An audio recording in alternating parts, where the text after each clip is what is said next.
Come on out, you rapist! Give me what I want! Give me what I want! I'm serious. I'm not going to sit back and take this fucking shit. I'm home. That's right.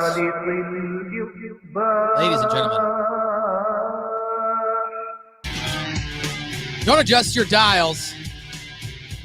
This is not a rerun. You're not playing a record from 2 or 3 years ago. Okay, we are live and direct for the return of the OGs of Light the Fuse right here on channelattitude.com. And I brought along another guest as well. We're excited today to talk some AEW. Ladies and gentlemen, you know him.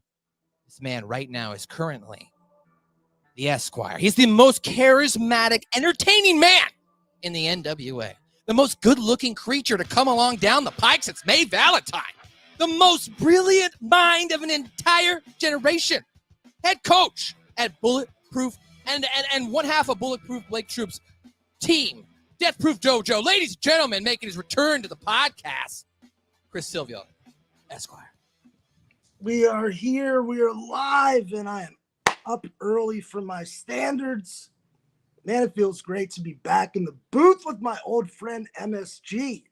How long's it been, man? It feels like it's been years. It has been. I mean, I took some time off, and then of course you came back out of retirement, through your health challenges, overcame them, and you've basically now just ascended back into the superstardom status that you were born, and you've built yourself to be. So I mean, it's been cool, man, watching you ascend back into what you love, not basically taking that bullshit, not lying down, and just getting back out there and fighting, dude. So I think all of us here at Homie Media Group we're all proud to watch you, be on TV every week, because we're like, oh, it's Sylvia, it's awesome. You're here. Except for the fact that you guys are still ducking the sons of Allah. I gotta call you out. Want to say something. You and Troop are ducking them. So I mean, I gotta put that out there. Thank you, buddy. I do appreciate that. And before I say hello to my new friend Dane here, I've always been very honest, brutally honest with the audience here.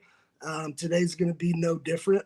I will say that Light the Fuse was a huge part of my recovery journey, of getting me kind of back into the flow of the pro wrestling world again. And the show got me through some shitty times. So, it's always held a special place in my heart. And likewise, MSG, I've seen your ascent. I'm not the only one that's been growing and trying to do more shit than I can handle. You've been stepping up every day, man. Congrats on all the work you've been doing. And I know you got some big news for everyone dropping fairly soon. Yeah, man. I appreciate it. Just, that chop wood, carry water mentality, right? Just trying to work hard and, work hard coming in on Saturdays. But that asshole laughing in the background, ladies and gentlemen, this is my co-host. Hello.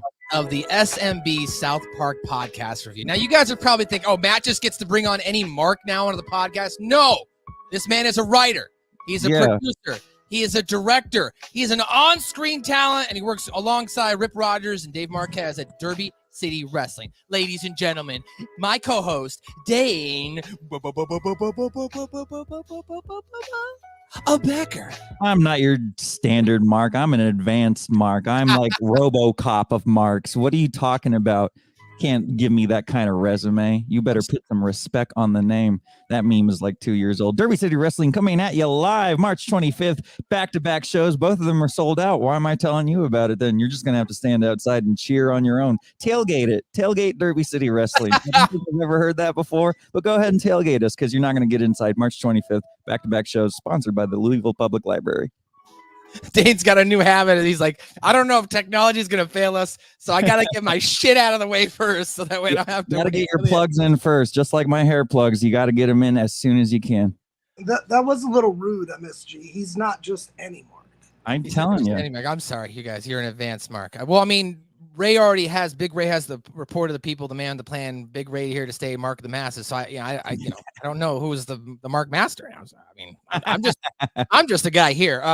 So Silvio, you wanted to come on, of course, we'll talk a little AEW, but you've got, you've had some things in the, you've been working on, and you wanted to come on, share that with us. Of course, you've gone through your own personal documentation of detailing your journey, right? Of, coming back to professional wrestling. You've got your own social media outlets that, you promote and make content for. But what's going on in Chris Silvio's world? Yeah, man. A lot of the HMG audience, the HMG fam, are pretty familiar about my story by this point. Recently released was a documentary called Rising from the Ropes, and it kind of chronicles my journey from my career-ending injury in 2019 to working for over 4 years to overcome the obstacles I had in front of me, all the medical issues, the tens of thousands of dollars in medical bills, and finally making my return to pro wrestling.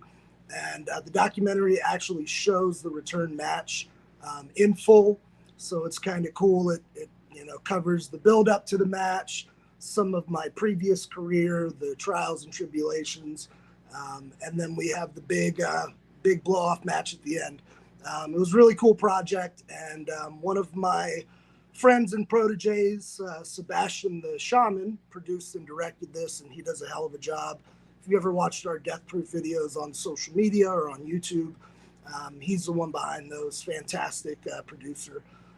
So that's really cool. If you want to view that, just go to patreon.com/deathproofdojo. You don't have to get a subscription to view it. By the way, sign up is for free on our Patreon, and then you'll see tiers.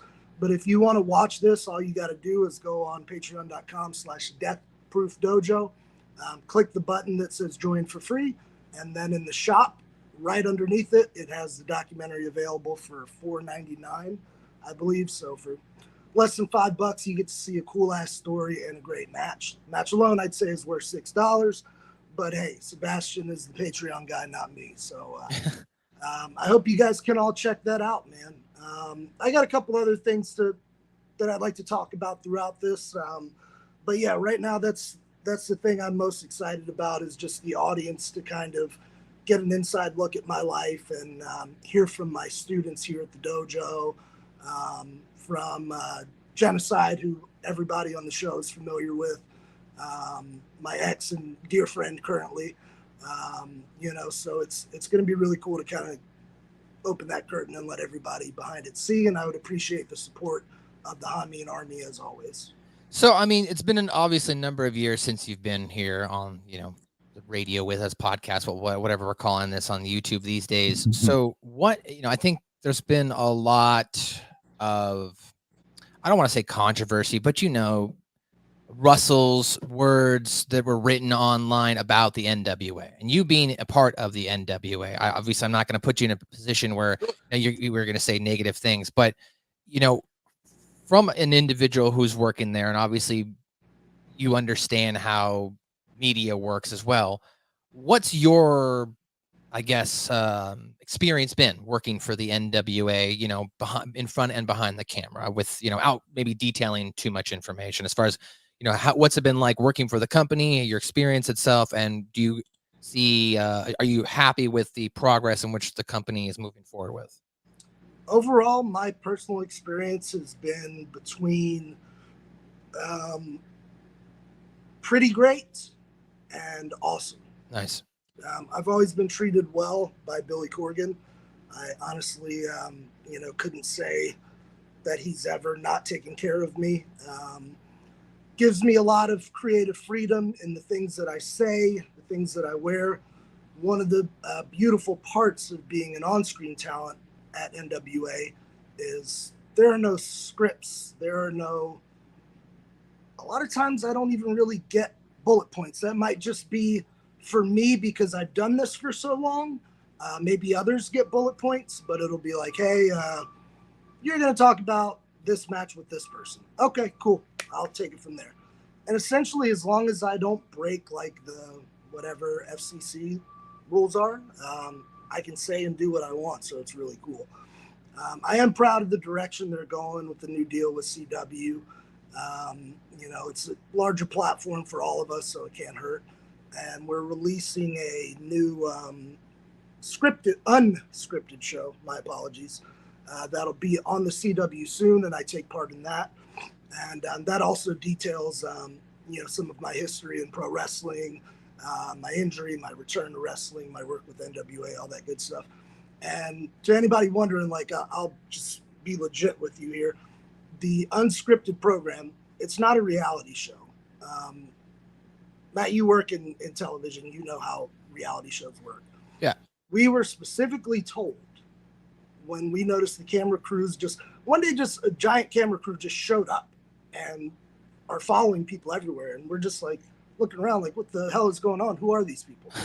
And once it was explained to us, we were specifically told, if you get caught working or trying to work an angle or being non-authentic, you're off the show. So it's no bullshit. I can't speak for the other people involved because we're interviewed separately. But you're not going to see a bunch of people speaking in characters claiming that they hate this or that person on the show. If it's bullshit, it doesn't air. So that's going to be kind of refreshing for a pro wrestling, reality series. But they refer to it as an unscripted show because it's exactly that.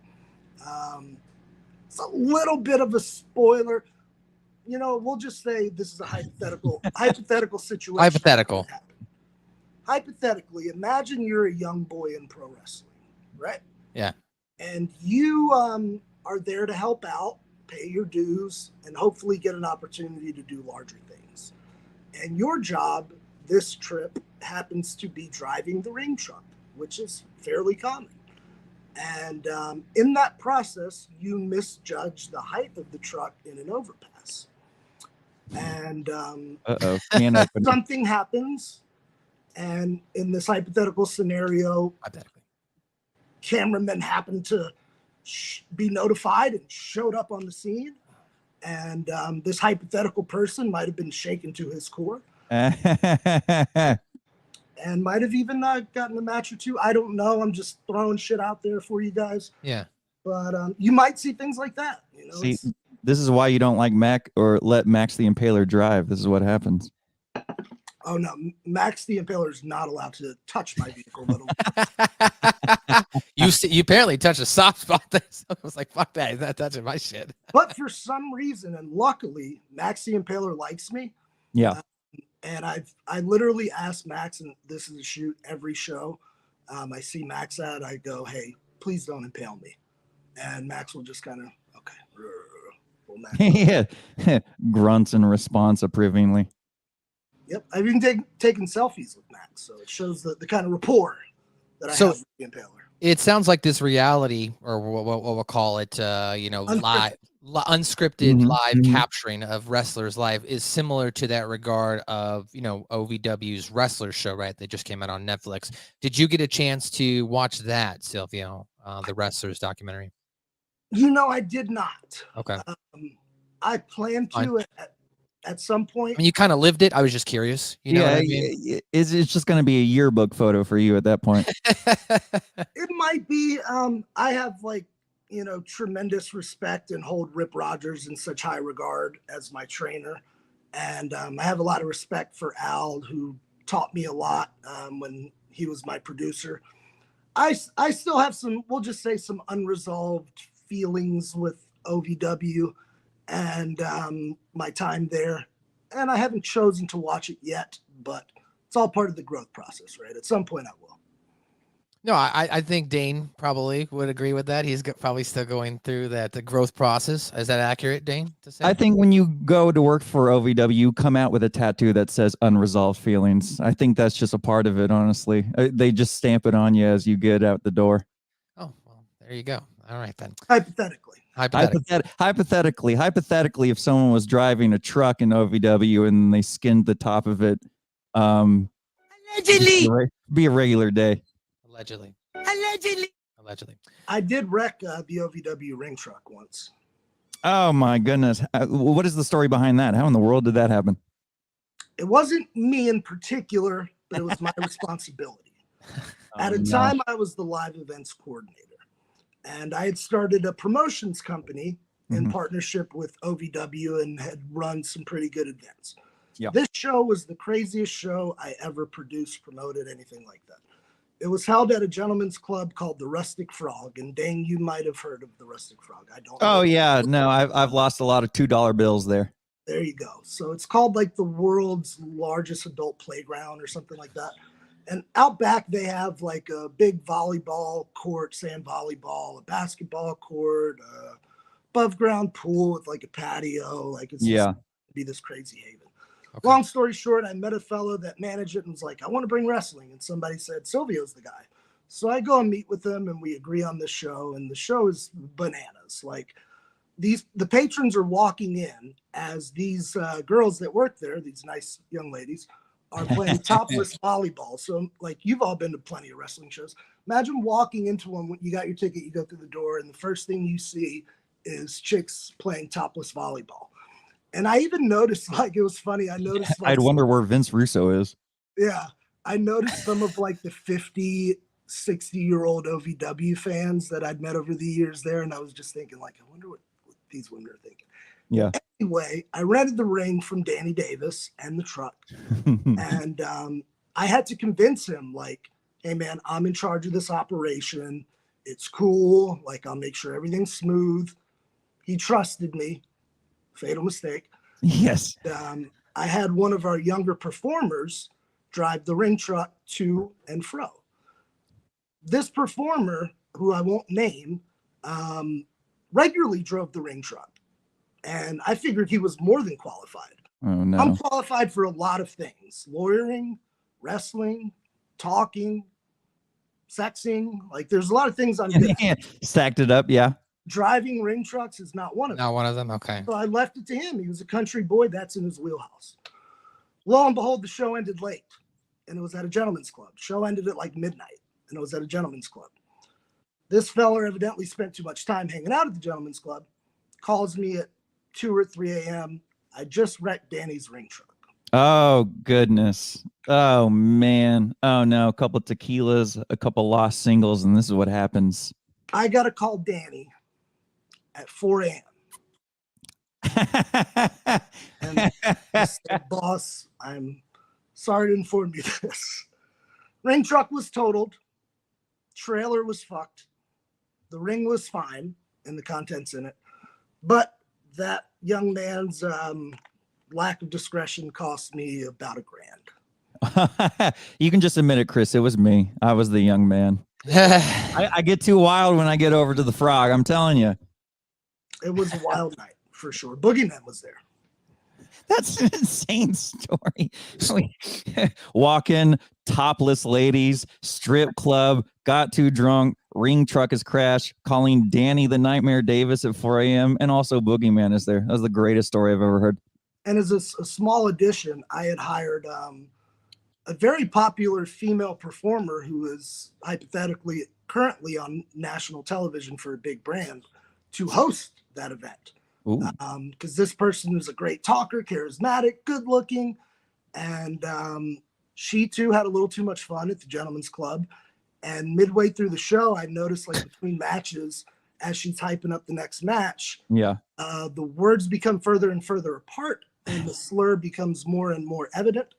And I just remember grabbing the other host and saying, you got to get that mic away from her. Get her the fuck backstage. Hey, we've all said that to ourselves watching these. Well, guys, we're 20 strong here on Bin Hameen YouTube, as well as on Hameen Media on Twitch. Shout out to the vet who's in the chat room. The vet. You can check out the Impact Attack, the Next Level review, as well as the Rampage review. Jimmy the vet is everywhere, so go check him out right here on channelattitude.com. Hameen Media Group. Sign up, $4.99 a month. For the Monday locker room, the Wednesday locker room, the Friday locker room, Rampage Uncaged, the Smack Attack, the other shows, Star Trek, NFO. I'm forgetting tons of shows. Light the Fuse. They're all there. Go check them out. Cheaper than OnlyFans, and you might get more content that way, Matt. I guess so. We'll talk about one story here before we get into some AEW Dynamite information. So recently, as it was shown, obviously we had the debut of the CEO, Mercedes Moné, and I'm home. so she came back to professional wrestling. God. Now, there was an interview with Tony Khan, and he was talking on NBC's Boston 10. He had this to say about Monet's recent arrival, indicating that she is now one of the official faces of AEW. He says, Mercedes is one of the greatest wrestlers in the world. She's going to help bring in new audiences from all over the world. I think not only is she going to come in as one of the faces of AEW, one of the top stars, but she's also one of the best wrestlers, one of the most charismatic people, somebody who loves wrestling.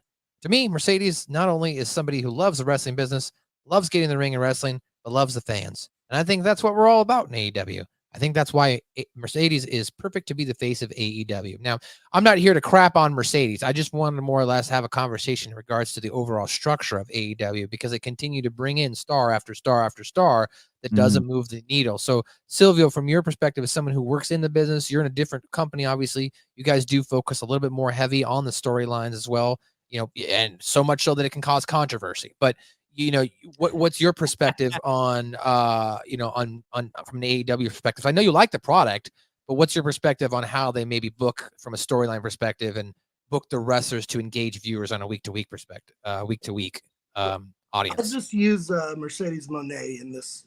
Okay. It's a smart move business-wise. Either Vince gets her or Triple H, whoever the hell is running it now, or Tony gets her. So from AEW standpoint, I understand that investment. She's a big name. She's a superstar. What I appreciate about Monet is she is legitimately one of the best female wrestlers in America. Like, I would say top 5. Mm-hmm. She can talk. She looks great. She's been on other programs, Mandalorian. She's a good person to have. But with that said, I did notice the ratings from that week and how they structured the show with her at the top and the bottom of the show, and that it didn't move the needle ratings-wise, which could also be kind of one of the things AEW has been known for in the past. Like, I remember discussing this with you, MSG, when we had the Sting debut. There is a problem sometimes, and WCW had this repeatedly. When you don't announce a big thing ahead of time because you want it to be such a surprise, the viewership doesn't change. So maybe, I know like the hardcore fans were like, oh, Sasha's gonna be there. This is her area. But to the casual audience and even the WWE audience who you're hoping to bring in, blasting her picture and saying, this person's gonna be on TV in 2 weeks, I think that would have moved the needle. Right. Unfortunately, Monet couldn't that night. Do you happen to remember the YouTube numbers? I know I heard something about her YouTube performance. I know it was under 1 million the last night. Yeah, it's something like it's 600 to 800,000. I think it wasn't. It didn't even break 1 mil. Versus Edge, who did like 5.6 million or something. Yeah, he did nearly 6. So there's something to be said with that too. Why? I don't know. I don't have those answers. Yeah, that kind of promotion in wrestling just doesn't go out of style. You put a big face on the billboard, people are going to come. But if you name it Boston with an extra S, a lot of people are not going to be in tune with the sheets and the internet stuff, and they're going to be like, "Oh, that's great. Did he just misspell Boston? Is Boston spelled like that?" Big business. Big business. Yes. Dane, of course, you have your degree in marketing. You've been working in the business from, not just professional wrestling, but just media itself. What do you feel in regards is AEW's biggest issue at times right now in regards to marketing their company itself and getting and reaching that large mass? You're the guy that solicits the picks to get the clicks. So what do they need to do, Dane? Yeah, I have my own OnlyFans, honestly. It is one of those things where like the promotion is just going to be too cagematch.com. It's going to be too underneath the sheet kind of stuff. Whereas the old Vince adage that you used to hear from people coming out of WWE in that era all the time was you got to explain it to them like they're dumb. And we don't think the audience is dumb, but in any kind of marketing, you have to assume that they're not going to know anything about anything. You can't assume that they've been watching every week. You can't assume that they're caught up. That's why WWE has these great video packages that retell an entire story, almost like a Law and Order episode. Last night on WWE, last week on Raw. They don't do it exactly like that, but they cover everything. Whereas AEW is all about the sizzle and the panache, but they don't cover what's going on previously. They just assume you've seen it and moving on to the next. And like Silvio said, he was right on the money. If you're not going to just put Mercedes Money's face on the poster, I mean, look, you spelled it Boston. You made it as clear as you could, but it's just like the Sting debut. If they just kind of come out, then that's completely different. Punk was one thing. You even hint Punk in Chicago, you're going to have 20,000 seats filled, right? But Mercedes Money is not like that. They are not, I'm not going to say not on that level, but in terms of marketing, you need it to be more pronounced. So that's why the needles didn't move on television. Nielsen didn't move. Internet numbers didn't move, because he's really got to start pushing rather than just saying Tony Khan has a big announcement. IMO. And also, CM Punk hadn't wrestled in 7 years. Yeah, almost 9 years, exactly. You know, so Sasha Banks was wrestling 2 years ago and wrestled for New Japan within the last year, I believe. Yeah, and Stardom. She only stopped because I think she got injured. Yeah. And also stories, man. I mean, we all know this, but like, I am a sucker for big time stories. If I'm not getting my soap opera fix, then I don't need you guys crying in the ring over like who's lost whose baby or something like that. But if I don't if it's just going to be match and the next match and the next match, and I don't really feel the grudge between the two, I'm personally just kind of checked out. Okay. From a booking standpoint, real quick. Yeah. Here's what I would have done. I would have advertised Monet ahead of time, well ahead of time, so everybody was aware. And I would have had her first conflict. You guys tell me, who do you think would be the most logical woman in AEW for her to have her first conflict with?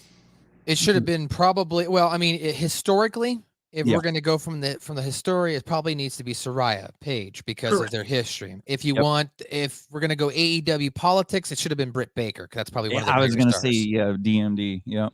So traditionally, I would have went with Paige, and I would have had Sasha drop Mercedes. I don't want to get you sued. I would have had that conflict be with Soraya or Paige, and had Mercedes drop 2 to 4 weeks of promos. Yeah. Explaining the conflict. This is your house, not anymore.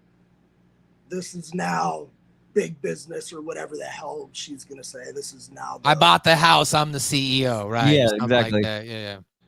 Oh, all right. Well, I can't disagree. I got one more story here I'd like to get your guys' thoughts on here. This is just breaking kind of over the internet over the last 48 hours. So shortly after the death of Ole Anderson, nearly a month ago, WWE NXT star Brooks Jensen decided to pay tribute to the Four Horsemen legend by wearing a t-shirt of Anderson right before challenging Oba Femi for the NXT North American Championship. This has now proved to be controversial, with many questioning why Jensen would wear that shirt after stories documenting Anderson's history of racism towards talents, including future WWE Hall of Famer Thunderbolt Patterson, came to light. Of course, he did I don't want to say he did the tweet that I've apologized for Pete that Ben likes to say, because he just went on his Twitter and said, hey, I will never support any racism, hate, or bullying. While I respect Ole for his wrestling, it was news to me after wearing the t-shirt that he was associated with these allegations. You know, young guy, in his 20s, right? I've noticed my looks and where I'm from are frequently stigmatized with the underbelly of our society, i.e. racist, but this mullet is just love and party. My apologies to anyone who knew the allegations prior and were offended by the shirt. Now, both of you guys, of course, reside more in that southern area. And of course, I know Dane's not offended because he works with Rip Rogers. So, Dane, what's your take on Brooke Jensen having to apologize to the wrestling fans online who are upset about this t-shirt? Look, Silvio, I know you can see it from both sides. Silvio will probably agree, but it's like, if you think that about an Ole Anderson shirt, then you have to throw out your Hulk Hogan shirts, and then you have to throw out your Ultimate Warrior shirts, and then you have to get rid of your Pat Patterson merchandise, and then you have to get rid of the Royal Rumble. It's a slippery slope, and the wrestling has been around since the Carney days with like the late 1800s. If we're going to go down the historical route, we can't include anybody from the pre-60s days. So anyone that out there that loves Lou Thez and the Thez Press, anyone that likes Gorgeous George, throw all those guys out, because again, it's archaic ideas. Yes, racism is bad, but if we're going to attack someone for wearing a t-shirt, where's your Ultimate Warrior merch? Get rid of it. Still, your thoughts on the outrage that people have for just people wearing wrestling t-shirts? It's just a young guy trying to show tribute to a fallen wrestler. I'm over it. Yeah. Outcry. What kind of problems do you not have in your life where this causes an outcry? Mhm. One of the things I worry about maintaining the overhead at my business, the dojo. Yep. I worry about safely making it to this town. I worry about my 90-year-old grandmother. I worry about the rising costs of my car insurance. I'm not worried about a shirt that a guy on NXT wears. Mhm. It does not, what they're doing is they're matching their perception of hate with hate. Yeah. They're combating hate with hate. No part of wearing an Oli shirt means this guy is racist. Yet the outrage crowd is bringing hate upon him for Oli allegedly hating people. Yeah. I've never met Oli. He's not in my generation. I've heard a lot of people, including my mentors, talk about him. And everybody says the same thing. Oli's an asshole. You either like him or you didn't. I didn't know if he's racist or not. And I don't care.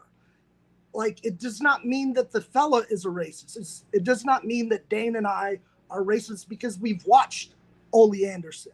Yep. You have to understand these kind of things, that every human is flawed, and you got to separate the performer, from the art.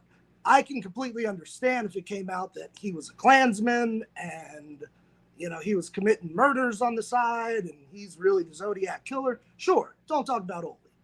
But I got to agree with Dane. Like, we have an annual Warrior Award, correct? Yeah, still to this Yet day. This fucking kid has to go on Twitter and apologize for wearing an Ole Anderson shirt. He just Insane. died and was an influential figure. I agree with Sonic here, right? Because he says all the time, how easy is your life where a character or a TV show upsets you that much? Like, imagine like if you're watching a show on Netflix and the Netflix guy wore an offensive TV shirt and then you tweeted out the actor afterwards. How dare you wear that T-shirt? We'd be getting rid of half of our DVD and Blu-ray collections. I mean, it's just silly. It's like, are the same people that are saying this about Anderson's shirt, do they have a single Kanye West CD in their possession? Do they have him on their Spotify Unwrapped? If you do, just stop being hypocritical and put down mom's credit card. It's whack. Yeah. It's whack. Stop doing things like that.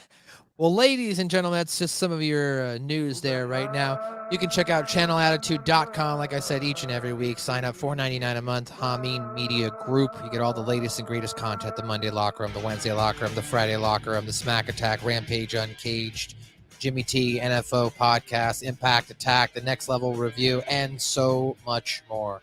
Check that out. Visit Hameen Media Group. And as well as you can check out channelattitude.com. If you are interested, Ben Hameen and Stevie Richards join Vince Russo each and every week on the Raw and SmackDown review. You can sign up for $4.99 a month as well. You can get that content if you want to hear Stevie Richards, Ben Hameen. Or you can go to patreon.com/RussoTWC. Sign up there. Ben Hameen, you can hear him do Master Shoot Theater with Vince McMahon and Young Ryder. That is a deal, Matt. That is a deal of deals. It is a deal. $4.99 for all of that. You get less on HBO Max, and they're taking stuff away every day. I know. Of course, we got a lot of people in the chat room as we're continuing to fill up. Todd Brandley here says, welcome back, Silvio. So Todd has become the HMG #1 commentator. Apparently, this was new to me. So he wants to welcome you back. So thanks for that, Todd. Thanks guys for hanging out with us. We got Todd, Jerome, Frank's Pickle Barrel Ass, Liz I saw is here, and Frankie's here. We got tons of people. We got what is it? Creative Soft is in the chat room. I'm just reading some of your names. Opinion Haver, as I mentioned, the vet as well. So yeah, drop your comments. Thanks for hanging out, guys. Bobo, Swerve, Javi. Swerve. That's got to be my favorite so far. Well, it's Bobo, then there's Swerve. Then there's Javi. We got Paul F. We got 59 Paul, aka Shuda, and Shano Paul as well. It literally sounds like you're going through a SoundCloud rapper list. Well, we'll end it with Cold XX Blooded X. Yeah, X. So there you go. And for anyone that's just joining us, let us plug it again. It's youtube.com/@deathproofdojo. Right there, you can see the trailer for Rising from the Ropes. It's the Chris Silvio documentary. It looks fantastic. Chris, one more time, where can people see the full documentary? Patreon.com/deathproofdojo. No subscription required. It's only $4.99 to view the documentary. Just go to our Patreon. You can join it for free. And then you'll see in the shop about 3 lines underneath once you click on the page. You can also check out Facebook, the Rising from the Ropes page on Facebook, and it'll have the link that takes you right there. I do have a question for Franklin's Pickle Barreled Ass, since he's here commenting. Franklin, have you bought my documentary yet? Yeah, you should buy his documentary, Frank. So we're waiting. We'll wait on your response because we need you to pay. Yeah, until that deposit hits, Frank. Sales numbers, and I'm waiting to see Franklin Pickle Barrel Ass first last name. By the way, I'm still waiting for Franklin Pickle Barrel Ass to send me the Sega Saturn games too, and I'm moving to the Northeast. So when I show up at a Mortal Championship Wrestling, Frank, there better be some goddamn Sega Saturn game.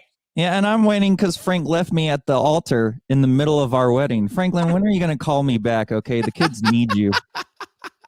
Frank, come on. Come on, Frank. You're letting everyone down here. Tisk, tisk. Tisk, tisk. All right, well, let's get into some AEW Dynamite. And they don't even use this music anymore, so like I feel even more comfortable playing it's this completely song. changed. Everything's changed. The branding has changed more so than NXT in the last few years. Yeah, I know. It's crazy. Yeah. I noticed that last night. In fact, while we were in the live on the self-help group, I was asking people, I was like, is it just me? Am I smoking too much? When did they change the graphics? And They Liz was switched up in the last couple of weeks. Yeah, I Liz love the look of Collision, but now AEW Dynamite, when it comes up, it looks like the start to a Sega Saturn game. I'm very confused.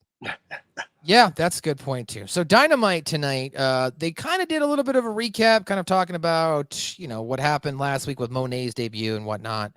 But they announced TNT Championship match against the I Quit match between Adam Copeland, Christian Cage for the TNT title, plus Kazuchika Okada challenging Eddie Kingston for the AEW Continental Crown Championship, or as we say here on HMG, the Intercontinental Breakfast Championship.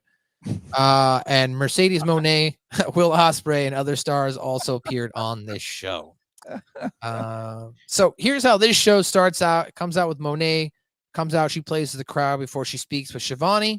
Tells the crowd to say hello to their new CEO. Mercedes says she is still on high after her debut last week. As she missed all this, Moné says she's excited to be here. She notes that her career almost got taken away from her as she suffered a severe injury in her match against Willow Nightingale. Absolutely vicious.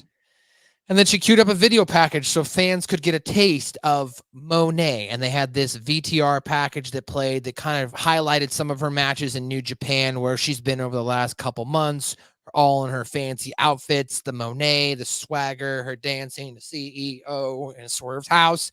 It was all right.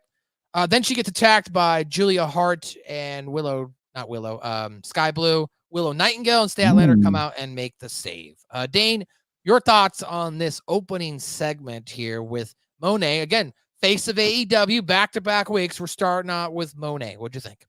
Well, it's incredible because when she came out and said there's a new CEO in town, I just half expected Randy Royal to come out from the entranceway with a chair. But then again, I guess he's just kicking it up in Louisville. Silvio got that. Literally 3 people are going to get that joke in the entire world. I thought the segment was fine. It as long as they're rolling forward some kind of barrel down the hill in terms of a storyline, I'm always happy when All Elite Wrestling does that. Yeah, they have top tier matches when they're not, trading off Canadian destroyers like poker cards. But, for this segment, for what it was, I thought it was fine. I like Mercedes Moné. I like the CEO chant that they've got going on. I think her and Nana should do the little dance. But other than that, I've got really not much else to say because we haven't seen enough from Mercedes yet. She's coming from Stardom. She's coming from Japan, like we talked about. She just got out of like an ankle or a wrist injury. So we'll have to see what the work rate is, as Al Snow used to say.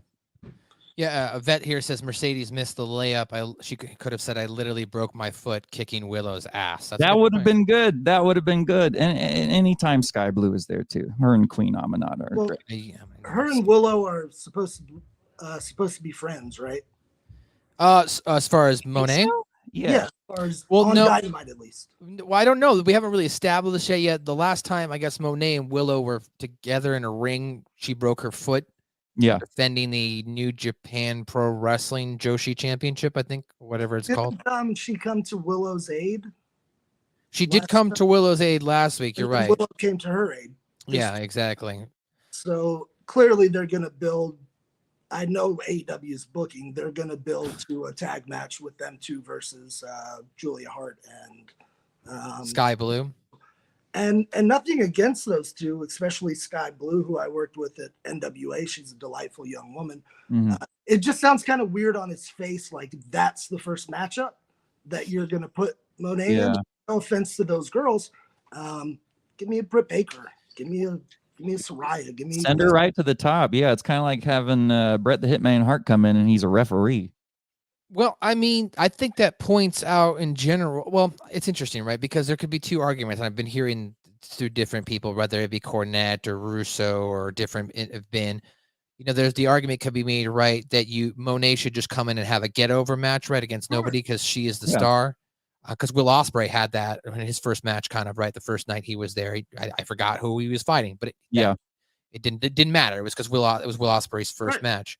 But on the same time, I agree with you, right? There should be something building big for her first big program, and AEW seems to have an issue when they bring in these stars. At times, they don't have anything planned for them right away. Like as far as that first big program out of the gate. I look back to CM Punk, and while he had his first match with Darby Allin, after that he kind of did go into limbo there for a month or two before he finally picked up something else with MJF, right? So like AEW seems to have an issue where they sign the big stars, they get them in the door, they do the big promotion, and then they go, all right, what do we do? And I feel like they kind of just they're figuring it out week to week versus setting a plan in motion for quote unquote the face of their company. Yeah, they literally have them just stand there. Yeah, and I'm okay with her doing 2 months of get over matches. I don't care. In Right. that case, it's just Mercedes Moné in action. That's Right. the point. But we just had a big run in here at Death Proof Studios. The one and only Bulletproof Troop. Oh no! House here. Oh my god! Oh my god! Let me turn the cam up to Troop level. Whoa, bulletproof Blake Troop, known for dropping warheads on foreheads. Yeah. Yeah. What do you Let got us going on? go. Thing to talk about or plug? I do have some cool stuff, but it is under wraps at the moment. But you'll know of some special news that may be dropping in the near future. You can just say that I'm locked, cocked, and ready to rock, baby. Is he the next John Holmes or the next Marvel character? We don't know, but we'll find We don't out. know, but he just recently main evented NWA Power, which you can download CW app right now. And if you missed it, what'd your boy do? Snatch the neck, cash the check, baby. Got my ticket to the Fatal 4-Way for the NWA North American Heavyweight title, baby. And I'm coming for blood. I don't care who they put in the ring with me. 1-on-1, 2-on-1, 3-on-1. They're all going to need 911, baby. Bang, bang. Oh, Damn, so good with his words. it's getting sweaty in here. So elegant. That's eloquent. All Well, right, I mean, fellas, this is my cue. I'm going to let you guys cover the rest of the show.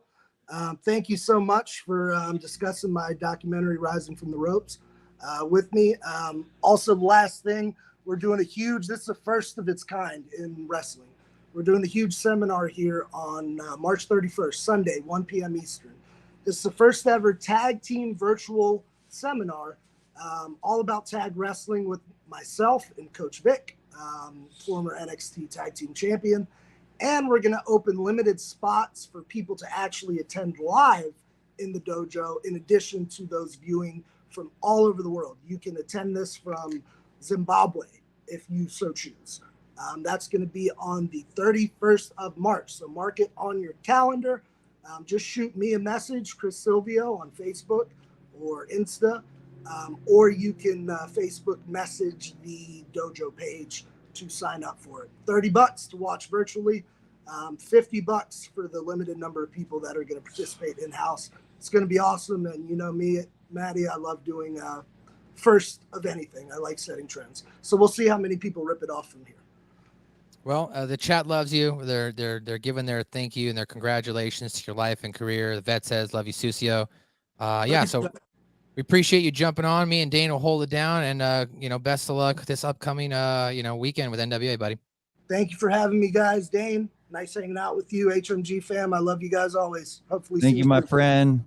Peace. Once again, everybody, youtube.com/Death Proof Dojo. Well, here we are. We're back now. I've got a co-host here, so at least I'm not by myself here, guys. Of course, fantastic. Chris Silvio, great interview, great appearance. Really, really happy about that, guys. Glad y'all enjoyed it. If you missed my introduction, once again, ladies and gentlemen, this is Dane Becker. Dane, hello. Of course, works for Derby City Wrestling. So he works alongside Rip Rogers and Dave Marquez, and they got 2 sold-out shows coming up here in the next week. So I just want to let you know that we're talking with legit here. But yes, Vet, if you want to jump on, I will send you the link here in just a moment. My friend, too many kids in the ball pit, and you just didn't get your birthday invitation. But yeah, March 25th, back-to-back sold out, sponsored by the Louisville Public Library. We got the best of the best in wrestling right now, from AEW to NWA to beyond. We don't have Chris Silvio, but we have not just the next best thing, but just a step underneath. We have Rocco the Bellagio. I wanted to ask Chris about that while he was here, because I know he worked with Rocco a lot of times, and Rocco's one of my favorite Louisville boys. All right. Well, while I appreciate all that, again, Derby City Wrestling, check that out. Audience, as you know, Matt, you know that he just told me to shut up and not so many words. No, that's not at all. I was actually more along the lines, I appreciate you talking, because I was sending the Vet here the link. So I just sent it to you, Vet, via your Twitter. So if the Vet wants to jump on, he can join us, because I know he watched some AEW as well.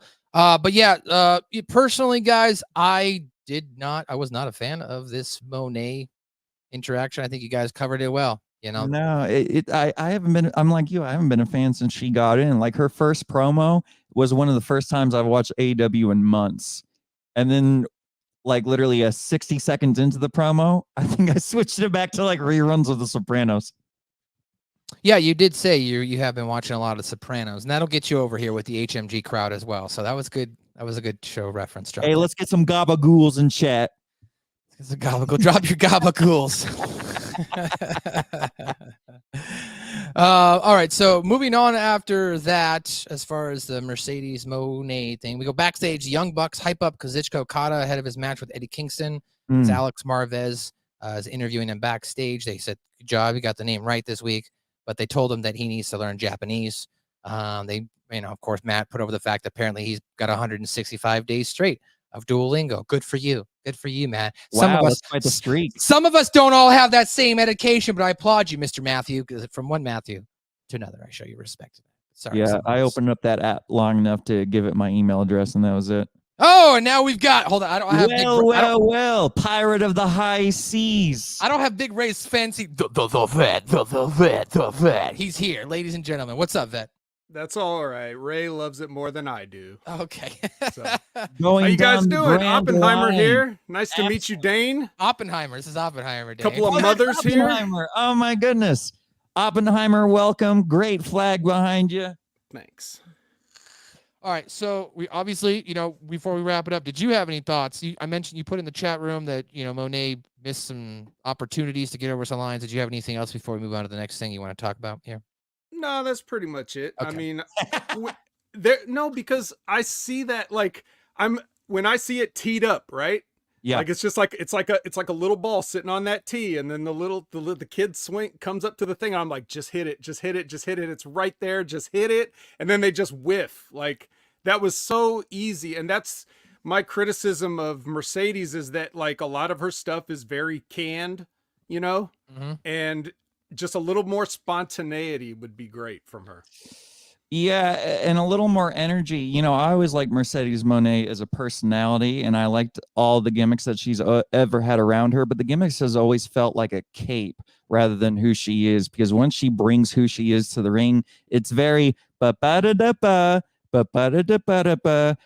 as a guy that, like, directs actors for a living, I'm not going to be smarmy and say you should do it differently, but I am going to be smarmy and say, come on, man, you've got like how many hundreds of thousands of people watching you? Can we at least put a little energy into this? No offense to her, but this is kind of her style, and I understand that. But for me, it's just a little passe.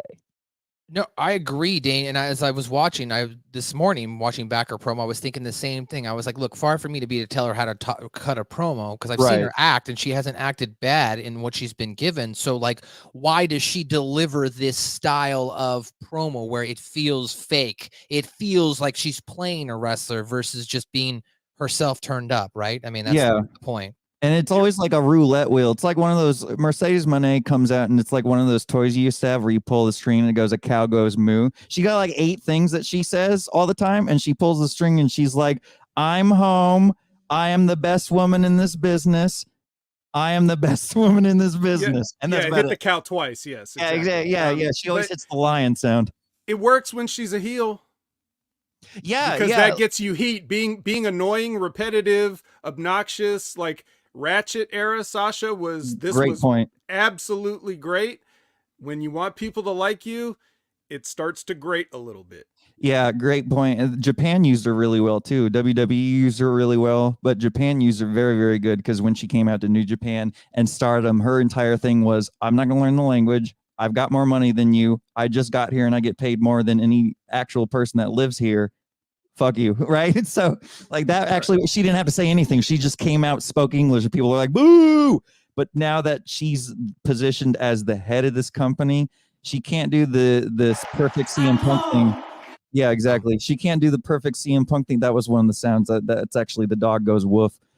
She can't do the CM Punk thing where she's like being heelish, but people still love her. She's just right there in the middle. I don't know if she knows how to get that baby face feel.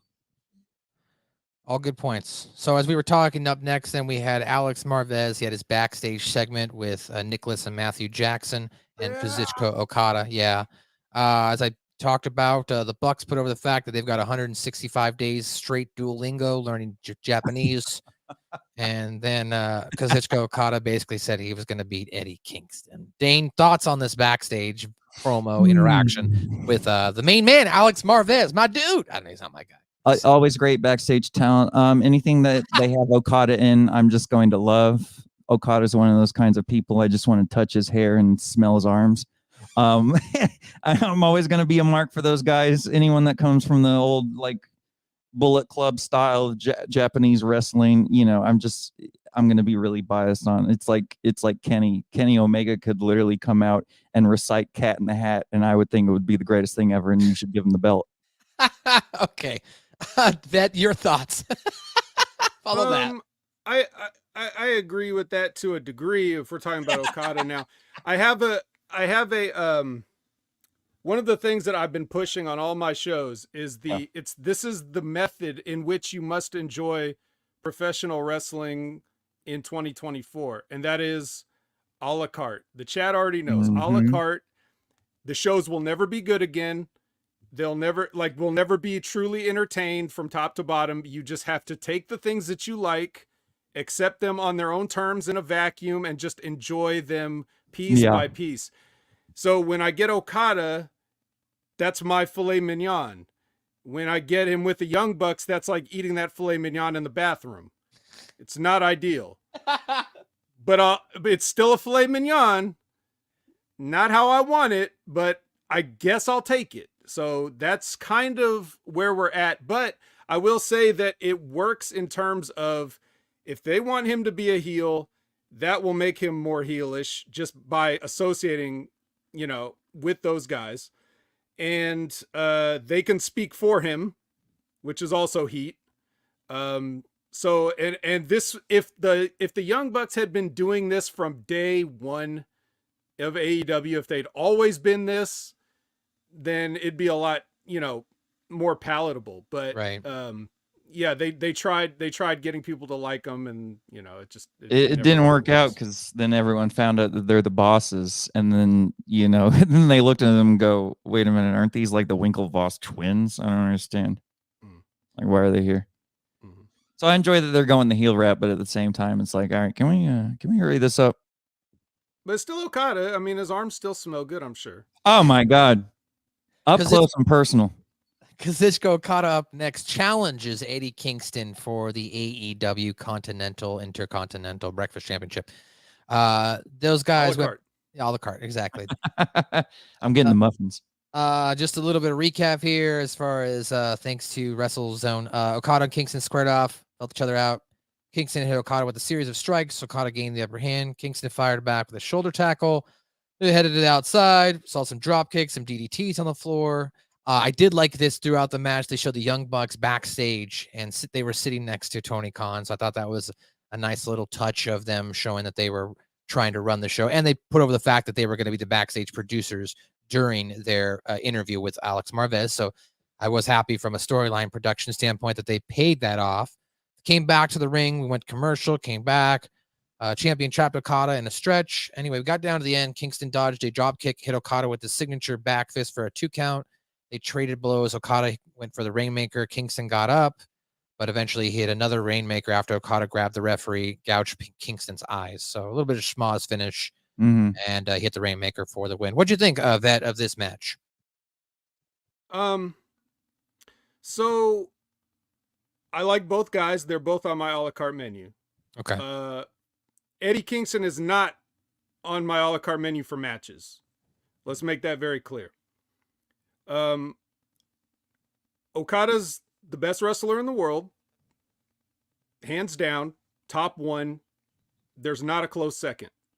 And I think that it's going to be difficult for people to understand that from one match like this, like even a match like this where he dragged Eddie Kingston to a good match. Yeah. Most of the problem is, other than the chops, which is just a chop, a lot of Eddie Kingston's shit doesn't look good. So most of what you get out of this match is you see Okada using his stoicism and doing absolutely nothing to get the most out of every moment. He's not up and just doing the next spot. He's not rushing anything. He's taking his time. One of the actual, I don't think people would really, I don't know how many people would get this, but Okada as a heel doesn't really cheat. I mean, he did do the eye gouge in this, which is the first time I've ever really seen him do that, but he's not one of those guys that would rely on outside interference or like grabbing tights or hooking ropes or even gouging eyes up until tonight or whatever. He's just a heel because he's a dick. Yeah. And so one of the things that's genius about putting him in the Continental Champion, picture and then giving him the championship is he gets to sidestep all the shenanigans that AEW matches are usually plagued with, and he gets to have the kind of match he wants to have, which is just a one-on-one match, no outside interference, no schmazes, no cheating. So by giving him this belt, you immediately just put him right back to doing what he does best, which is, dragging everybody that can't even have good matches to the best match they'll ever have, putting a spotlight on himself, and just being comfortable doing the things that he's the best in the world at doing. So I love the match, but I don't think a lot of people will really think it's anything special if they watch it. I mean, we talked about this earlier in regards to the debut of Monet, and they kind of did the same thing with Okada, right? They just kind of brought him out unannounced. It's from an American standpoint. Obviously, I know who Kazuchika Okada is, but if you're just a casual fan, maybe you're tuning into AEW week to week, and you don't know who Okada is, right? Because you didn't buy the pay-per-view or whatever. His reputation precedes him, but that's about it. For normies, you're gonna think he's a One Piece character. Okay. Well, I mean, that's a good point. So, I mean, what do they have to do then? I'll start with you, Dane. What do you think they have to do then to present Okada that way? Because he is the greatest, one of the greatest wrestlers in the world right now. Same way they got to present money. Put them up against the biggest that you got, or at least the second biggest. Why is Okada running with the EVPs? Why is Okada fighting Eddie Kingston? Eddie Kingston matches are 22 minutes of him chopping you, and then 8 minutes of him acting like he's having a nervous breakdown in a Dunkin' Donut. Well, I mean, Vet made a good point, right? I mean, they took the title off Eddie, so now Okada can wrestle his style of match. That is the reason why. Right. Yeah. That's why Eddie. But could we have gotten it with anyone else, though? Anybody else? And If you're going to make someone look big, it can't be because you have dollar store pyrotechnics and money falling from the ceiling. Street Profits had a crazy entrance back in the day, and then they only found their legs afterwards. Like it ain't all cups from the ceiling, guys. So I would think, yeah, you need to book them in a much bigger way, like you need with Mercedes. But also, at the end of the day, we're going to repeat ourselves. It needs to have story. If I asked you, name me a characterization from one of the people in the Phantom Menace, you wouldn't be able to, because it's like, what is Obi-Wan? Stoic? What is they're all just like normies, right?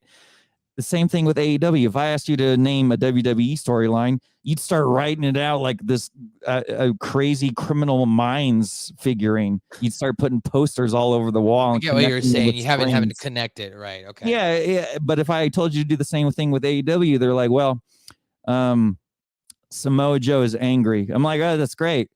That's awesome. So it just needs it needs to be, put them up against bigger people, put them with or alongside bigger people. Like Swerve can stand on his own. Prince Nana doesn't need to be there, but he's great because he just adds a little bit more. But Okada, like you guys said, he's coming in from an international audience to where, that's not all going to translate. And to fill that gap, you need to fill it with story, and you need to make him look powerful. And I don't think he does that when he's next to two guys that are, I don't know, half his size and twice his salary. Yeah, I mean, I liked what WWE was doing with Shinsuke, right, over the last couple months, introducing more of like the subtitles and the Japanese cinematography style and animation. I'd like maybe to see AEW lean into that too with Kazuchika Okada or any foreign talent itself. It doesn't have to be animation or Japanese anime, but something to where it highlights them, so where they can just naturally emote in their language versus trying to think about the words they have to say, which as an actor, I know, and I think you know that, Dane, too, and that's a performer, it just takes away the message itself if you're all you're thinking about is the words. Yeah, Nakamura was literally one of the most talented guys in the Japan circuit when he was still over there. And when he got brought into WWE initially, you kind of saw him falter because they just didn't know what to do with that. AEW does that, but they don't think about that side of things. That, or they don't care. They bring in these guys from Japan, and when it doesn't translate one-to-one, when there's just a slight tweak that needs to be made, they just don't do it. And then eventually that person's just going to go somewhere else. Well, let's go somewhere else on the show. Backstage, Swerve Strickland says that Samoa Joe tried to choke him out, but he personally has a history of choking people out. He issues an open challenge for tonight as they're going to turn Toronto into Swerve's house. And then we went backstage with Chris Statlander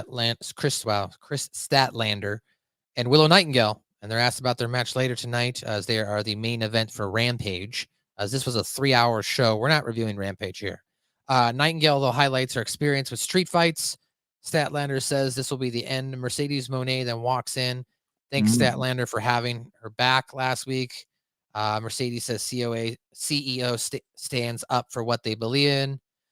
She kind of gives Willow the cold shoulder because with how the opening segment ended, when the lights came up and Julia Hart and Sky Blue left, Willow Nightingale was there holding a chair standing behind Moné. So it made it look like she might hit her with the chair. And then Moné says to her in this backstage promo, "You've already done enough," and she leaves. Stokely Hathaway ends the scene with some comedy by making a joke. He's like, "What are you afraid of? You already broke her leg last year." And then Willow Nightingale walks off, which I thought was so. You got your broken leg there. You got it there, Matt. I mean, you got the line there. I did get that, and he did the thing where he's like, "Hi, I'm Stokely," as she already walked away, which was perfect. Stokely is perfect. But other than that, yeah, they, like I said, you had a second chance. You had a second bite at the apple to get that broke my foot kicking your ass line, and you just didn't get it. And that's a really big ass. So I understand. Dane, did you have any thoughts on seeing Moné backstage, not in front of the crowd, with her interaction with Willow and Statlander and all the girls? I don't know. I mean, I was surprised that she wasn't at catering, I guess. What is there to say?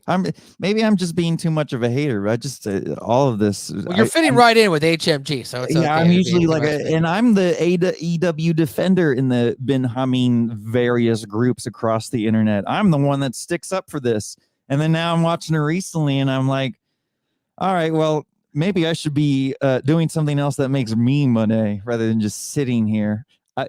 fine backstage segment. Stokely, funny. Mercedes Monet, big time. What was the quote that she said before she left? You've done enough. Yeah, you've done enough. That'll do, pig. That'll do. That's one of her fine, catchphrases. whatever. You don't remember the old "You've done enough" from WWE? Yeah, great. As I love AEW. Man. Hey, Frank.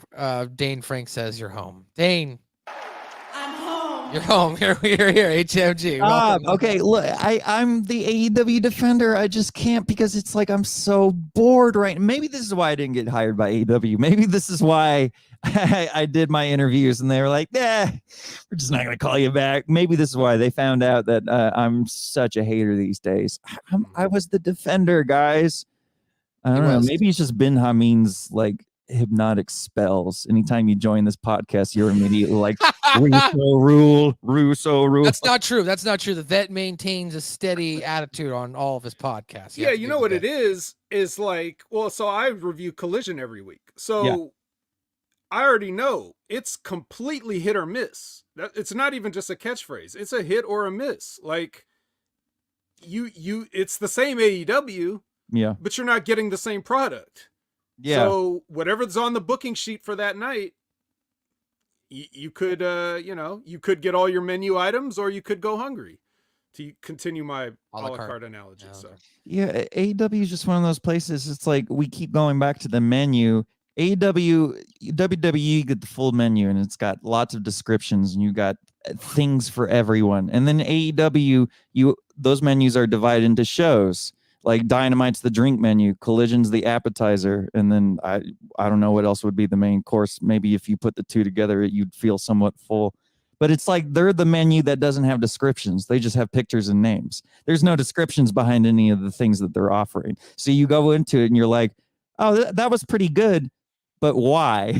Like, why did this happen? What are the ingredients that made this good? Or is it just that they do a lot of Canadian destroyers? And cheese fries. Jerome says you don't have cheese fries. So wait, you don't have cheese fries? Wait, who doesn't have cheese fries? I don't know. Hook takes on Chris Jericho next. Lionheart, Chris Jericho versus Hook. This is, of course, they previously last week had a tag team match, and then Jericho said he wanted to basically test himself against Hook. Delicious. So they have a match. It ends with Hook getting the red rum, Jericho fighting his way out, but then he went for the walls of Jericho, but Hook rolls him up for the win. And the winner of this match was Hook. Jericho putting over Hook. What did you think of the match, Vet, of with Jericho and Hook as far as where they're, I don't know, going with these two? That motherfucker Jericho. First, let me back up. Because this is an impromptu run-in, I didn't have time to put on my Send Hook shirt. But he's definitely a menu item. And I did take a perverse pleasure in seeing Chris Jericho thrown onto his head 9 times. Jesus. So there was that aspect of it. But once again, like Jericho just will not, like, anything that he perceives to be like there's something there, he cannot refrain from leeching off of it. Yeah. And he also just can't put the fucking kid over. You know, he did the same thing. You want to talk about Okada, right? Chris Jericho wrestled Okada. Did he take the Rainmaker? No. Okada won with a roll-up. Did he pass out in Hook's move that he's choked everybody out with? No. He made Hook roll him up. You know, like he just, I don't know what it is with him, but whatever. So he sandbagged the kid who's, you know, as Jim Cornette would say, greener than a pepper tree. And I feel like he's, even though he took all those suplexes, I don't know if that's how he meant to take them. and Hook is like he should know better. He should know that, like, if you're gonna German a guy, it shouldn't look like you're giving him the Heimlich maneuver and then just falling backwards. Like, you got to get your shoulder like in the lower back and get him lower around the waist, you know, so that he has more room to go over you. Okay. And that's one of the reasons why. But it's also because Chris Jericho's like 30 pounds overweight. So, and not a young man anymore. Nah, come on, Vet. That's all muscle. Well, some of it is. But the rest is PBR. Right. So I'm, you know, Chris Jericho's done all he's going to do. Hook needs help, you know, and he, for some reason, he looked a lot better in his first 20 matches than he has in his last 20 matches. Like, go figure. You're supposed to get better as you go. Yeah. So what's up, guys? You're failing Hook. And I'm very disappointed in all of you from the top to the bottom. Failing and Hook. His dad has to just sit there and watch it. Brother. Front row. Yeah, exactly. Watching Hook, but I digress. Dane, your thoughts on Jericho versus Hook? I love Hook so much. I would let him do disgusting things to me. But notwithstanding of that, Chris Jericho is like the human equivalent to a Stetson bottle. Chris Jericho leaves on his cowboy boots during sex. Chris Jericho is someone that he created his own cruise just so he could get over. Chris Jericho comes in the ring, sees a new person, sees a new vet, and goes, yeah, no, that don't work for me, brother. It's like, Chris, buddy, the second you announced AEW All In, first time ever, 3 to 4 years ago, you screamed it out in front of an audience of hundreds. It's almost like you became your own Vince McMahon. And by you became your own Vince McMahon, you came into the ring at 80 years old and you're still taking clotheslines. Like, what are you doing, man? Come on out, you rapist! Exactly. Don't ask Chris where he was on January 6th. Jericho, literally, man, like, at this point, I don't know what he needs to do to get other people over, but it could be anything other than what he's doing right now. Because at the end of the day, just because people still sing your theme song, dog, that doesn't mean that you need to get over on everyone else. That just means that you're already over and you need to push people up.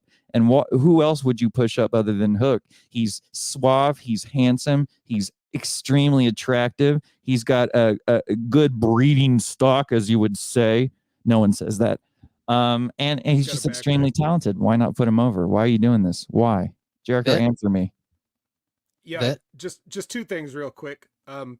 Javi in the chat said, I thought Jericho had a six-pack. Yeah, right before he went to the ring. Yeah.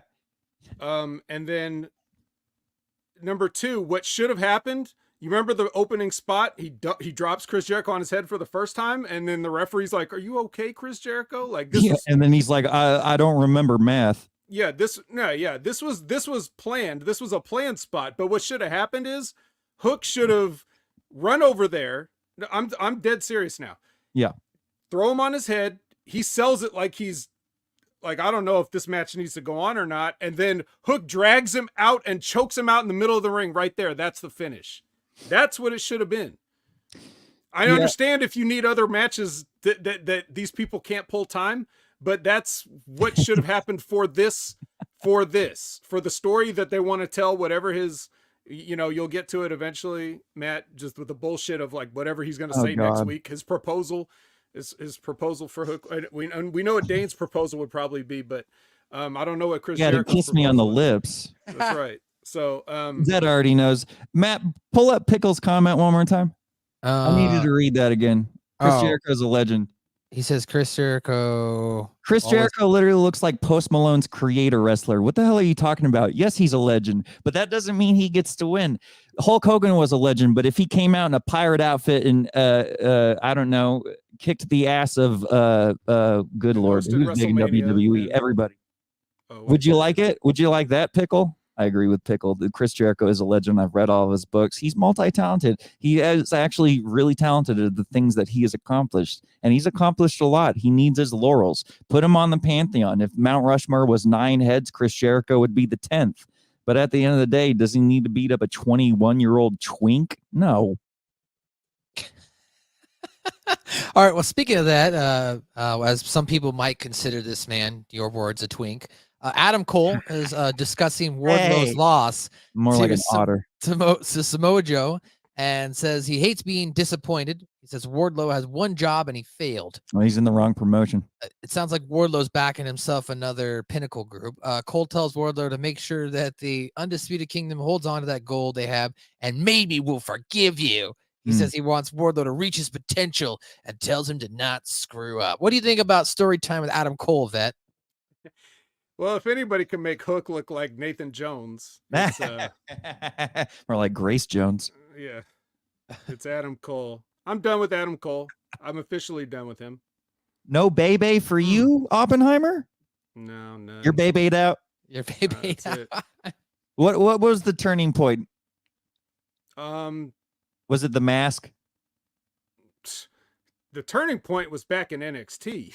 Oh my God, really? What, Yeah. did you always think that he was overhyped from the beginning and he was just like right underneath the Ciampas and all that? Or what was your thoughts in the NXT days? Well, it was I just saw the matches he had. You're right. Like he Look, Johnny refuses to work wrestling. his size. Yeah. And he refuses to let a Canadian Destroyer be a finish. So there's not one person on the roster that didn't kick out of the Panama Sunrise. So I just, at some point, I just can't with him. And, but back in Ring of Honor, he was like, that seemed to fit him. Mm. But that even then it was kind of like, well, so, his talking about reputation preceding somebody. That was his reputation. The story time with Adam Cole. He's a mic worker, right? And he's average at that.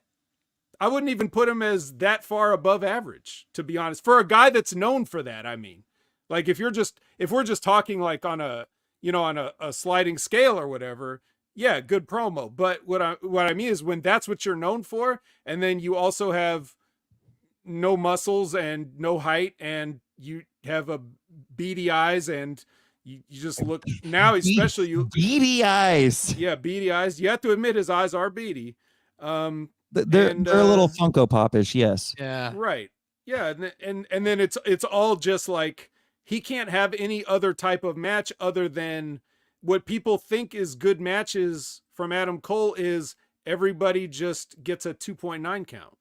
Yeah. 10 times. Yeah, he's got less of a work rate than put your hands in your pocket, man. Yeah. Oh yeah, dude.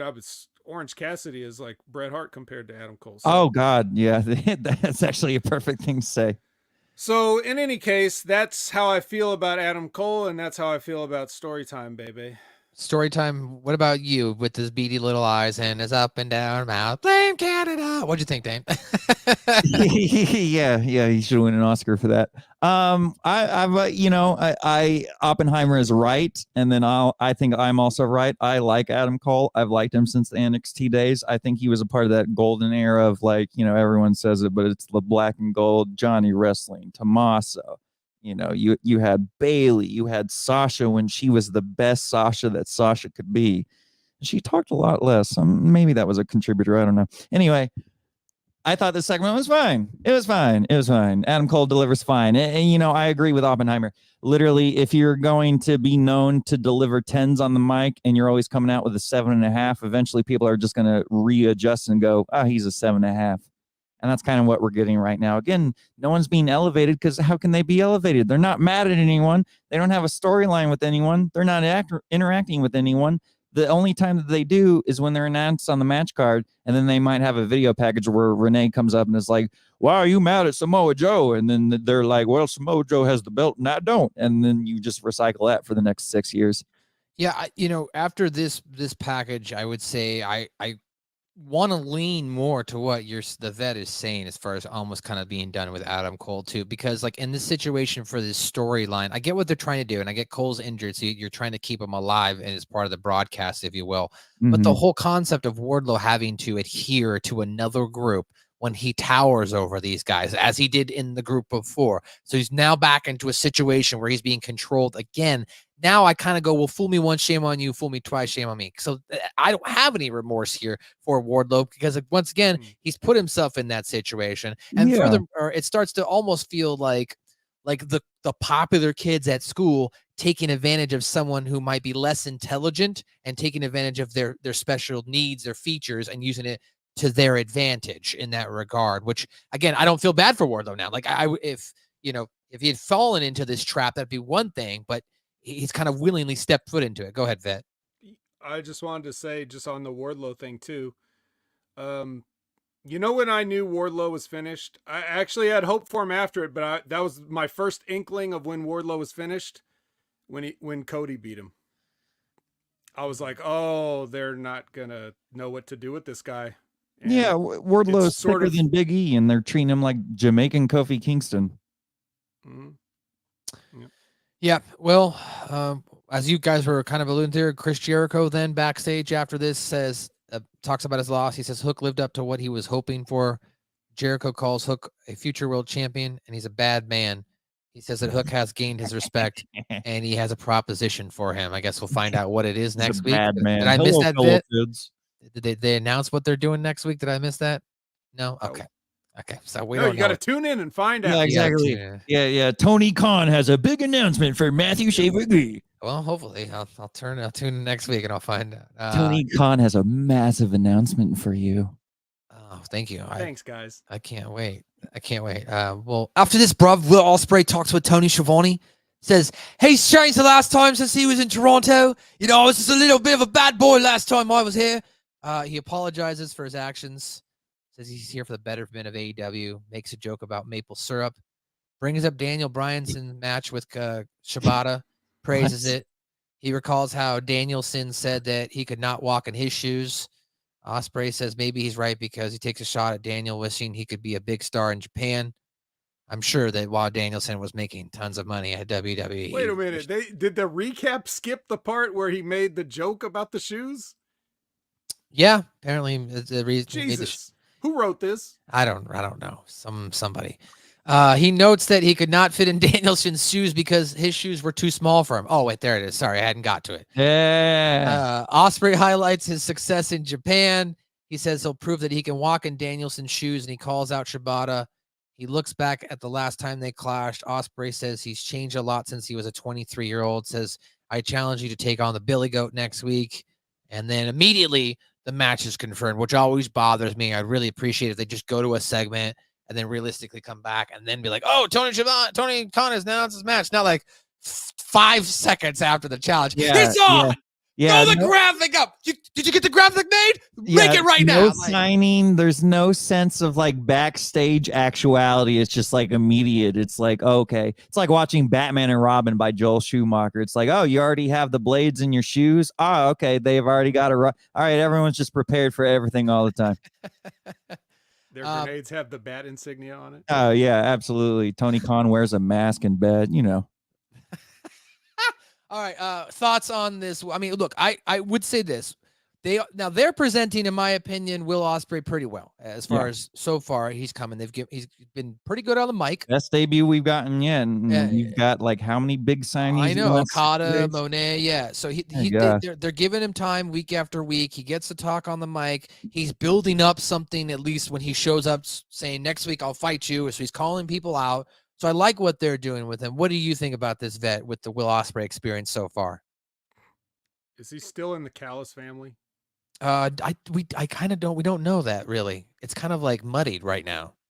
Well, he hasn't left the Callis family.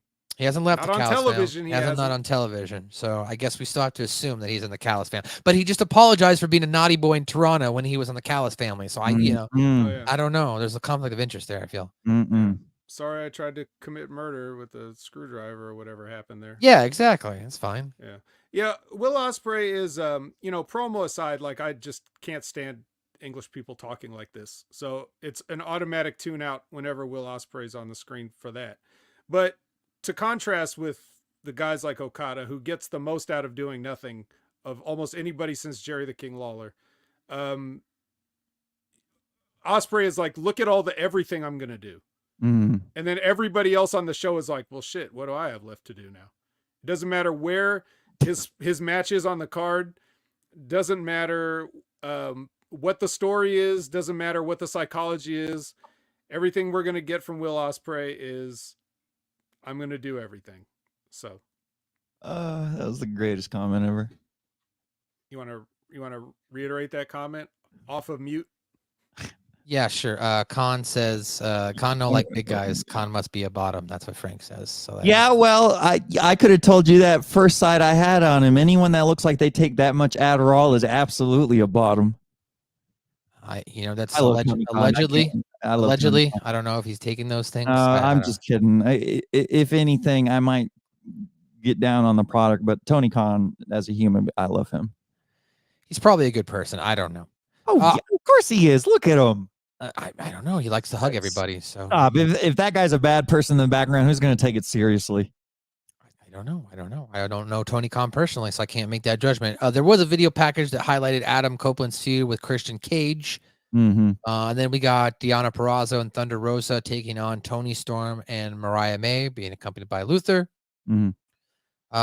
This was and when I watched this live and during the self-help group, I was genuinely shocked. I'm not going to go through the whole match, but I was genuinely shocked that they had Thunder Rosa pick up the victory here by rolling up Tony Storm. So I'm guessing that's the next direction we're going to move in, is with Thunder Rosa probably being inserted into this triple threat thing with Deonna Purrazzo. I like the Tony Storm stuff because I'm a big fan of Tony Storm. So you talk about a la carte. This was my a la carte with Tony Storm. But what did you think of the match itself? Did I pay attention to this match? Probably not. I just watch Tony all the time. Yeah, me too. I don't like her gimmick and everything, unlike you theater guys, but and I'm including Ben Hameen. I actually don't know what Dane thinks of it yet, so we'll get that in a second. But it's like, this is similar to the steak in a bathroom analogy. Like, I like Tony, but what she's doing, I just can't. I can't get behind it. Like, it's ridiculous. But yeah. So I'm not that surprised about the Thunder Rosa thing. That's just kind of lazy booking of, oh, well, you pinned the champion, so you must deserve a title shot now. And the one good thing about the ridiculousness of Tony Storm's character is that this doesn't damage her at all, taking a pin here or there like that. So in that sense, it's good. But yeah, the match, I didn't really pay that close attention, honestly. Dane, do you like Timeless Tony Storm? Well, you're going to be shocked.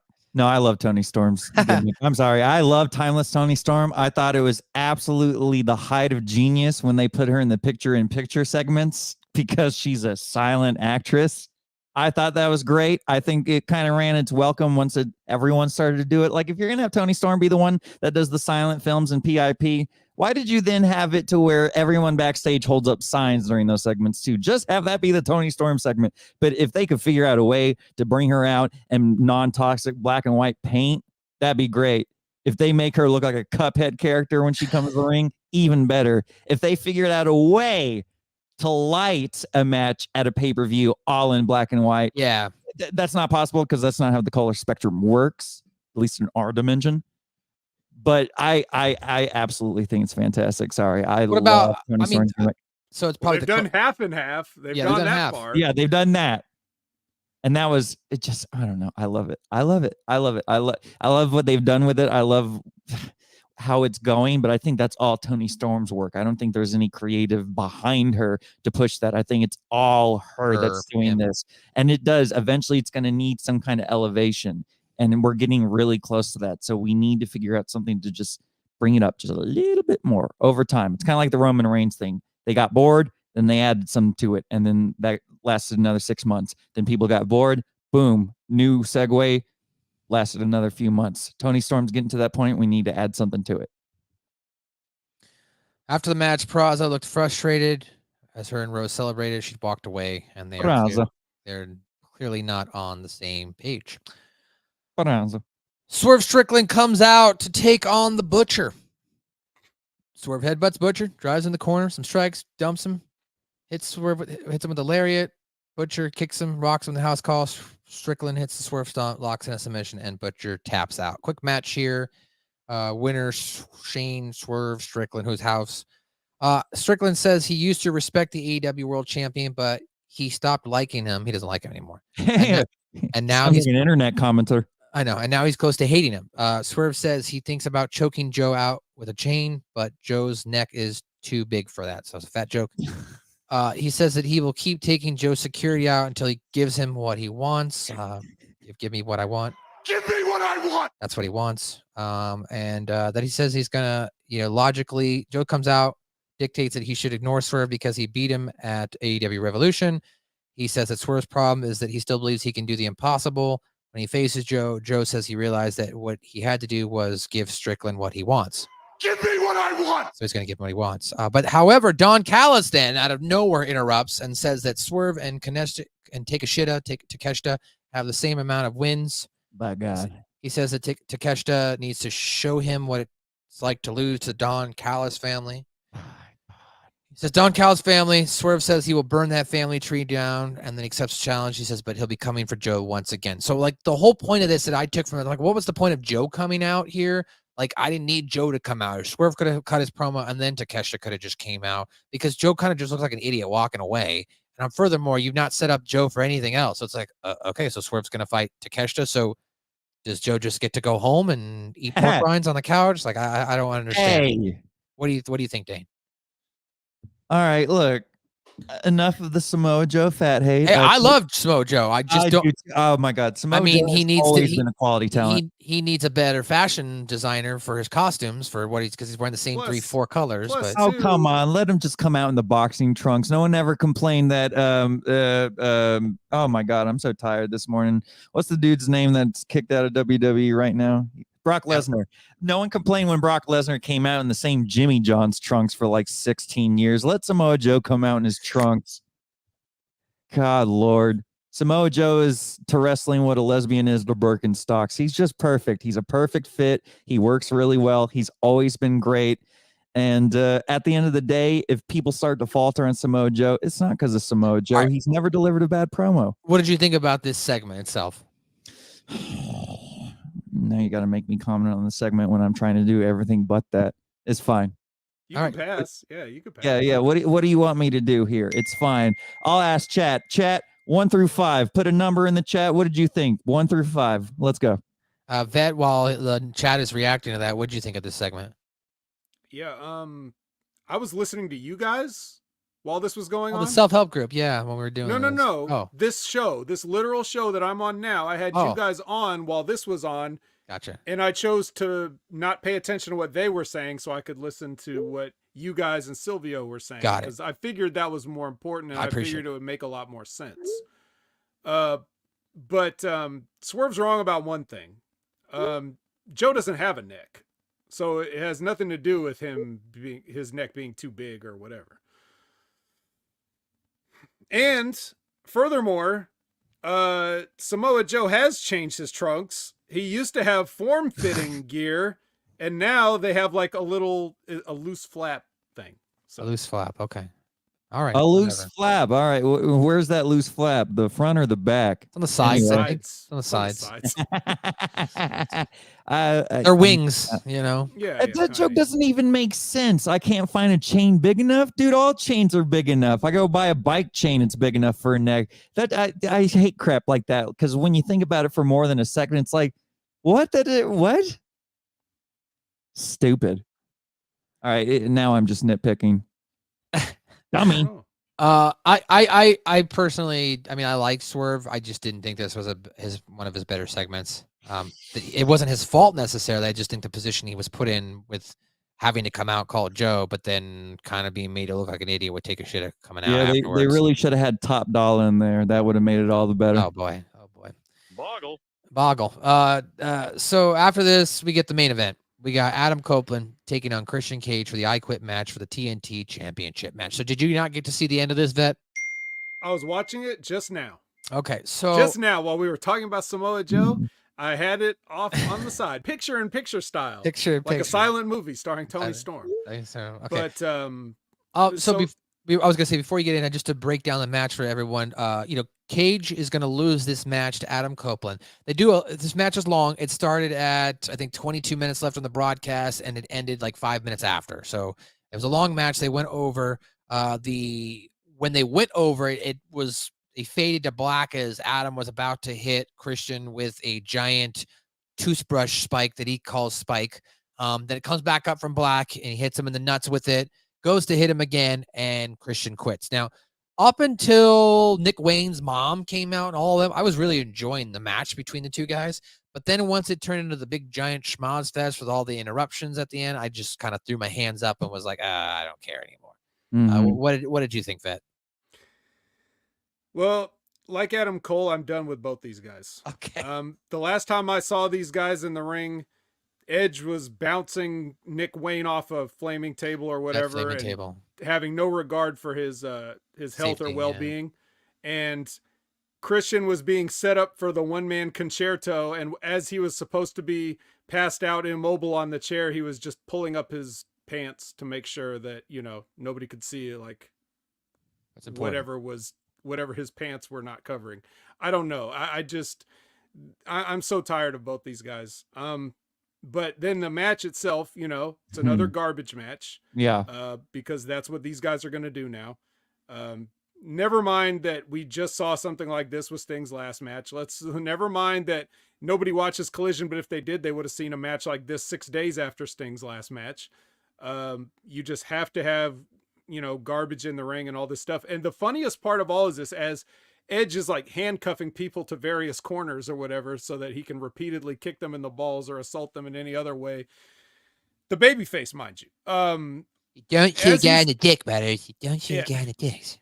As he's doing this, now my mind flashes back to the match with Eddie Kingston, where they cut to Tony Khan with the Young Bucks, and Tony Khan just calmly sitting there at the desk. Like, I just like to imagine him.